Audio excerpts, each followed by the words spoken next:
حالت جنگ میں مسلمانوں کا ڈٹ کر کھڑے رہنا۔ اللہ پاک قرآن میں فرماتا ہے یا ایھا الذین آمنوا اذا لقیتم فئۃ فاثبتوا، اے ایمان والو جب تمہارا کسی جماعت سے مقابلہ ہو تو تم ثابت قدم رہو، ڈٹ کر کھڑے رہو، ان کا ڈٹ کر مقابلہ کرو، تمہیں کامیابی میں دوں گا۔ یہ جنگ کا پہلا اصول ہے۔ اب یہاں پر علماء بیان کرتے ہیں کہ جب اللہ پاک نے یہ اصول سکھا دیا ہے کہ مسلمان جب کفر کے مقابلے میں کھڑا ہو تو بزدلی کا مظاہرہ نہ کرے، پیٹھ پھیر کر بھاگے نہیں، بلکہ سینہ تان کر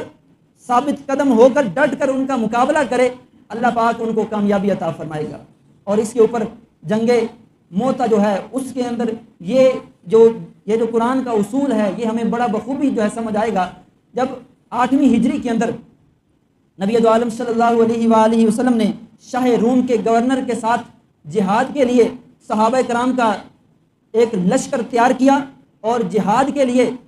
روانہ کیا، جب یہ لشکر موتا کے مقام پر پہنچا، موتا جو ابھی حالیہ دور میں جس کو ہم مقام اردن کا کہتے ہیں، جو اردن کا مقام ہے، تو اس ٹائم اس کا نام موتا تھا۔ تو جب یہ 3000 کا لشکر موتا کے مقام پر پہنچا تو وہاں پر ان کو معلوم ہوا کہ ہمارے مقابلے میں آنے والی فوج جو ہے وہ تو 2 لاکھ ہے، اس فوج کے اندر جو افراد ہیں وہ 2 لاکھ ہیں، اور اس فوج کی نگرانی سپر پاور کر رہی ہے، ان کے پاس جنگی اسلحہ زیادہ ہے، ہمارے پاس افراد بھی کم ہیں اور جنگی آلات بھی کم ہیں۔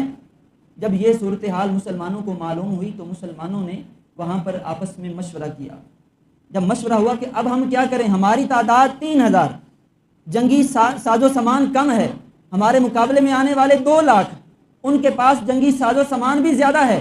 اب اس کنڈیشن میں ہم کیا کریں؟ تو پھر اس صورت میں حضرت سیدنا عبداللہ بن رواحہ نے ایک ایمان فروز کلام کیا، آپ نے تقریر کی، اپنے ساتھیوں کو سمجھایا اور کہا اے میری قوم،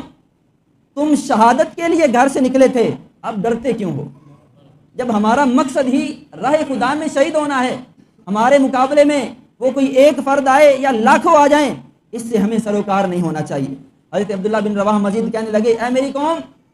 ہم دشمن سے تعداد اور طاقت کے بل بوتے پر نہیں لڑتے،